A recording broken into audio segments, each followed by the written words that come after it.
تکون النبوۃ فیکم ما شاء اللہ ان تکون، اے مسلمانوں نبوت تمہارے مابین موجود رہے گی جب تک اللہ چاہے گا کہ موجود رہے، یعنی میں موجود رہوں گا تمہارے مابین جب تک اللہ چاہے گا۔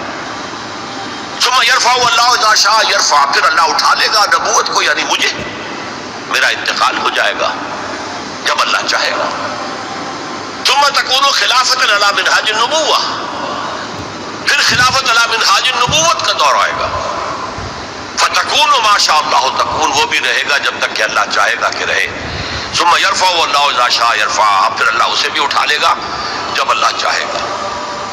ثم تکون ملکا عاضا، پھر کاٹ کھانے والی ملوکیت کا دور آئے گا۔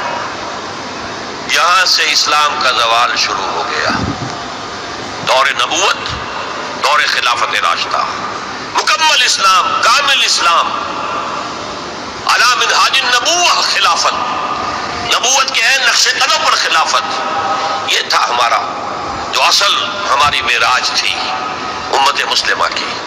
لیکن اب کیا ہوا؟ اسلام کا زوال، جیسے کہ حضور نے فرمایا تھا بدأ الاسلام غریبا وسیعود کما بدأ فطوبی للغرباء، اسلام کا آغاز ہوا تھا کہ وہ اجنبی سی شے تھی، کوئی اس کا پہچاننے والا جاننے والا تھا ہی نہیں، پھر گویا کہ اس میں انڈرسٹوڈ ہے، پھر اسلام کا غلبے کا دور آ گیا۔ لیکن ان قریب اسلام پھر غریب ہو جائے گا، سیعود، ان قریب لوٹ جائے گا اسلام حالت غربت میں۔ فطوبی للغرباء، تو مبارکباد ہے ان لوگوں کے لیے جو اسلام کے غریب اور اجنبی ہونے کے دور میں خود اجنبی ہو جائے لیکن اسلام کا دامن ہاتھ سے نہ چھوڑے۔ لوگ کہیں یہ دقیانوسی ہیں، یہ ملاٹے ہیں، یہ فلاں ہیں، یہ فلاں ہیں، رجب پسند ہیں، فینیٹکس ہیں، جو بھی کہیں سنیں، لیکن یہ ہے کہ اسلام کے دامن سے چمٹے رہے۔ فطوبی للغرباء، تو اسلام کا تو میں پہلے بھی بتا چکا، اب دوبارہ نوٹ کر لیجئے، خلافت راشدہ کے اختتام سے زوال شروع ہوا اور وہ جاری رہا درجہ بدرجہ۔ اس کو سمجھانے کے لیے ایک تمثیل ہے، شاہ اسماعیل رحمۃ اللہ علیہ نے شہید کہا ہے کہ اسلامی نظام کے گویا کہ 6 منزلہ عبارت ہے۔ پہلی منزل فوراً گر گئی، یعنی حکومت کا شورائی نظام ختم ہو کر خاندانی نظام جو ملوکیت کی بنیاد ہوتا ہے وہ شروع ہو گیا۔ پھر بھی 5 منزلیں انٹیکٹ رہیں، آخر اس شریعت کے مطابق فیصلے ہو رہے تھے، قانون تو شریعت ہی کا تھا، یوں سمجھیے کہ اوپر کا دستور بدل گیا تھا۔ لیکن پھر ایک وقت آیا کہ وہ منزلیں اور گری، پھر دوسری گری، پھر تیسری گری، پھر ہم پر کولونیلزم کا دور آیا۔ اب وہ ہمارے قاضی بھی ختم، مفتی بھی ختم، تو اسلام اور سکڑتا چلا گیا۔ بس نماز روزہ حج زکوٰۃ کر لو، کوئی شادی بیاہ کے رسومات اپنی مرضی کے مطابق کر لو، سور نہ کھاؤ، شراب نہ پیو، اتنا اسلام رہ گیا۔ تو سکڑتا سکڑتا اسلام جہاں تک آ چکا ہے آج وہ آپ کے سامنے ہے۔ لیکن اسلام کا تو زوال شروع ہو گیا خلافت راشدہ کے بعد، امت کا عروج جاری رہا۔ یہ پہلا دور عروج 600 برس تک جاری رہا، under the leadership of the Arabs, بنو امیہ کا دور، بنو عباس کا دور، ہارون الرشید کا دور، مامون الرشید کا دور۔ یہ عظیم سلطنت تھی، عظیم مملکت تھی، دنیا کی عظیم ترین اس وقت یہ مملکت کے درجے میں تھی۔ علوم کا چرچا ہو رہا تھا، فنون کا چرچا ہو رہا تھا، کتابیں ٹرانسلیٹ ہو رہی ہیں، یونانی سے سائنس اور فلسفے کی کتابیں جو ہیں وہ ٹرانسلیٹ کی جا رہی ہیں، ہندوستان سے لیا جا رہا ہے۔ یہ سب کچھ جو ہے یہ ان کا قومی اعتبار سے، مسلمانوں کے ایک قوم کے اعتبار سے یہ عروج ہے۔ دور بنو عباس تقریباً 600 برس کا ہے یا 500 برس کا، ان میں سے 200-250 برس ان کے بڑے عروج کے، پوری مملکت ایک تھی، کنٹرول ایک تھا۔ پھر جیسے ہمارے ہاں سلطنت مغلیہ کہنے کو تو 1857 تک رہی ہے، ظاہر بات ہے کہ وہ اصل جو دور تھا وہ اورنگزیب عالمگیر پر ختم ہو گیا تھا۔ اس کے بعد تو کھنڈر بتا رہے ہیں عمارت عظیم تھی، عمارت کو گرتے گرتے وقت لگتا ہے۔ اسی طرح اس کے بعد اس وقت پھر جب اور ان کے ہاں عیاشیاں شروع ہو گئیں، کوہ قاف کا سارا حسن نسوانی لا کر محلوں میں ہزاروں کی تعداد میں کنیزیں ہیں،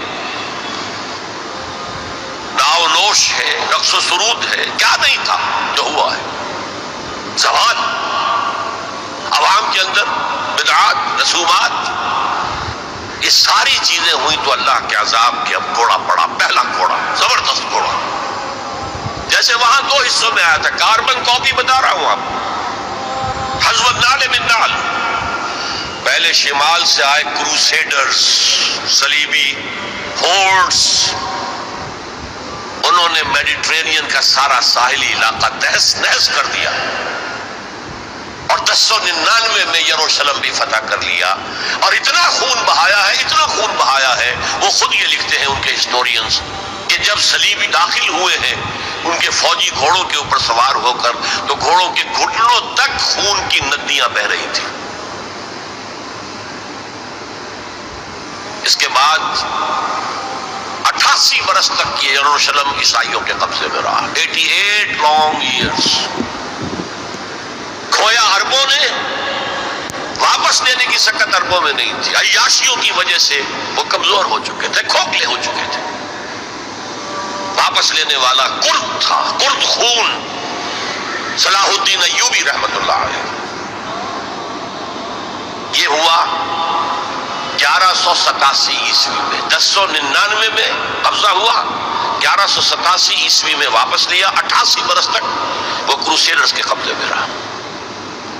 اور اس کے بعد جیسے نبوکڈ آیا تھا مشرق سے، عراق فلسطین کے مشرق میں ہے، تو ہم پر جو طوفان آیا ہے، جو مسلمانوں پر اس وقت عذاب الہی آیا ہے، وہ تاتاریوں کے ہاتھوں. کروڑوں مسلمان قتل ہوئے، لاکھوں کی بات نہیں ہے. بنی اسرائیل کی امت چھوٹی سی امت تھی، یہ امت بہت وسیع تھی. اگر ان کے لاکھوں قتل ہوئے تھے تو ان کے تو کروڑوں ہوئے. خارزم شاہ کی عظیم مملکت، سینٹرل ایشیا کی عظیم ترین سلطنت جو قائم ہوئی ہے تاریخ میں، ختم، تہس نہس. ایسا بھی کیا ہے تاتاری وحشیوں نے کہ ایک آبادی کے تمام انسانوں کو قتل کرنے کے بعد ان کے صرف سر علیحدہ کیے، سریاں، ان کو جمع کر کے ایک پہاڑی کی شکل بنائی. اس پہاڑی پر تخت جما کر ایک وحشی تاتاری سردار نے بیٹھ کر شراب پی. اور مسلمانوں پر دہشت اس درجے تھی کہ اگر 15-20 مسلمان بھی کہیں کوئی تاتاری جو ہے انہیں مل جاتا تھا اکیلا، اور وہ مسلح بھی نہیں، اور وہ کہتا تھا کھڑے رہو یہیں پر، میرے پاس اس وقت تلوار نہیں ہے، میں تلوار لے کر آ کے تم سب کو قتل کروں گا. وہ کھڑے رہتے تھے جیسے کہ بھیڑیں بکریاں کھڑی ہوں، اور وہ آ کر ایک ایک کو قتل کرتا تھا. ضربت علیہم الذلۃ والمسکنۃ وباؤوا بغضب من اللہ. یہ دور انتہائی تاریک دور تھا ہمارا، انتہائی تاریک دور تھا. عالم اسلام کا نقشہ وہی تھا جو حضرت عزیر نے جب دیکھا تھا یروشلم کو تو کہا تھا انا یحیی ھذہ اللہ بعد موتھا. اسی طرح سے عالم اسلام میں کوئی امید دور دور تک نظر نہیں آ رہی تھی کہ اس کا کوئی احیاء ہو سکے گا، لیکن پھر احیاء ہوا. دوسرا دور آیا، لیکن ایک فرق کے ساتھ. سابقہ امت جو تھی بنی اسرائیل، وہ ایک نسل پر مشتمل تھی، ایک قوم. اس کا احیاء بھی اسی کے اندر ہوا ہے. امت محمد ملٹی نیشنل امت تھی. عرب اس کا نیوکلیس تھے، کوئی شک نہیں، اب بھی نیوکلیس ہیں.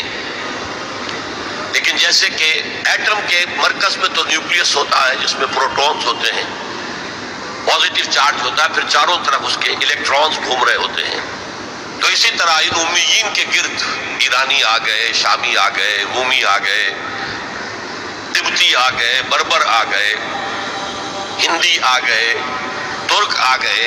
یہ سب الیکٹرانز کی طرح ہے. لہذا اب جو احیاء ہوا ہے امت کا، وہ غیر عرب معزول کر دیے گئے. 1258 میں خارزم شاہ کی سلطنت کو تہس نہس کر کے، افغانستان کے اکثر حصے کو برباد کر کے، تہو بالا کر کے، پھر ایران کی سلطنت کو تہس نہس کر کے، اور عراق کے مشرقی پورے نصف حصے کو ختم کر کے 1258 عیسوی میں انہوں نے بغداد فتح کیا ہے. اور آخری خلیفہ بنو عباس کا مستعصم باللہ اس کو محل سے نکالا ہے، ایک جانور کی کھال میں لپیٹ کر گلی میں ڈال دیا اور گھوڑے دوڑا دیے، کچل دیا. جس پر شیخ سعدی نے کہا تھا آسماں را حق بود گر خوب عبارت پر زمین پر زوال ملک مستعصم امیر المومنین. امیر المومنین مستعصم باللہ کے زوال پر اگر آسمان خون کی بارش کرے تو اسے حق ہے. آسمانہ حق بود گر خوب عبارت پر زمین، بارش زمین پر آئے خون کی تو وہ حق ہے اسے. پر زوال ملک مستعصم امیر المومنین، خلیفہ مستعصم باللہ امیر المومنین کے اس انجام پر. اب نوٹ کیجئے جیسے وہاں پر پھر رینائسنس ہوئی تھی، لیکن میں بتا چکا وہ ہوئی اسی قوم کے اندر. یہاں یہ مجبوری نہیں تھی، ملٹی نیشنل ہے. جو احیاء اب ہوا کس کے ہاتھ میں ہوا؟ انہی تاتاریوں کے ہاتھ میں ہوا. ہے آیا فتنہ تاتار کے افسانے سے، باسبا مل گئے کعبے کو صنم خانے سے، جنہوں نے کروڑوں مسلمانوں کو قتل کیا. اسلام نے انہیں فتح کر لیا، اسلام لے آئے. اب جو عالم اسلام کے اندر قوتیں ابھری ہیں، کوئی ایک مرکزی حکومت تو اس کے بعد نہیں بن سکی، اور عربوں کو اس وقت سے جو ڈپوز کیا گیا، معزول کیا گیا، امت مسلمہ کی قیادت ان سے چھین لی گئی. اور یہ وہ بات تھی کہ جو بالکل شروع میں سورہ محمد صلی اللہ علیہ وسلم کہہ دی گئی تھی، ان تتولوا یستبدل قوما غیرکم. اگر تم پیٹھ دکھا دو گے اس مشن کو جو ہم نے تمہارے حوالے کیا ہے تو اللہ تعالیٰ تمہیں ہٹا کر کسی اور کو لے آئے گا. That happened in the mid-13th century of Christian era. Fall of Baghdad 1298. اب اس کے بعد وہ تاتاری ایمان لے آیا. اب تاتاریوں میں سے یہ سب ترک ہے، ترکش ہورڈز، ترکان تیموری جنہیں ہم مغل کہتے ہیں، ترکان تیموری. انڈیا میں ان کی مملکت عظیم قائم ہوئی. ترکان صفوی ایران کے اندر ان کی مملکت قائم ہوئی. ترکان عثمانی اناطولیا کے علاقے سے وہ سردار جو تھا، ترک سردار عثمان، اس نے آگے بڑھ کر حکومت ایک بنائی ہے، اور وہ جس طرح پھر پھیلی ہے، پورا مشرقی یورپ اس نے فتح کیا ہے. ترکوں نے قسطنطنیہ فتح کر کے پھر مشرقی یورپ میں ویانا تک کا جا کر محاصرہ کیا ہے. پورا مغربی ایشیا اس کے تحت آ گیا، پورا شمالی افریقہ اس کے تحت آ گیا. جو کبھی گریٹ رومن امپائر ہوتی تھی، بالکل اس پیمانے کی گریٹ آٹومان امپائر دنیا میں قائم. یہ سلطنت عثمانیہ، اس میں 400 برس تک خلافت بھی رہی. خلافت عربوں سے منتقل ہو کر ترکوں کے پاس آ گئی. خلافت عثمانیہ جسے ہم کہتے ہیں، اگرچہ وہ ملوکیت تھی، بنو امیہ کا دور بھی ملوکیت کا دور تھا، بنو عباس کا دور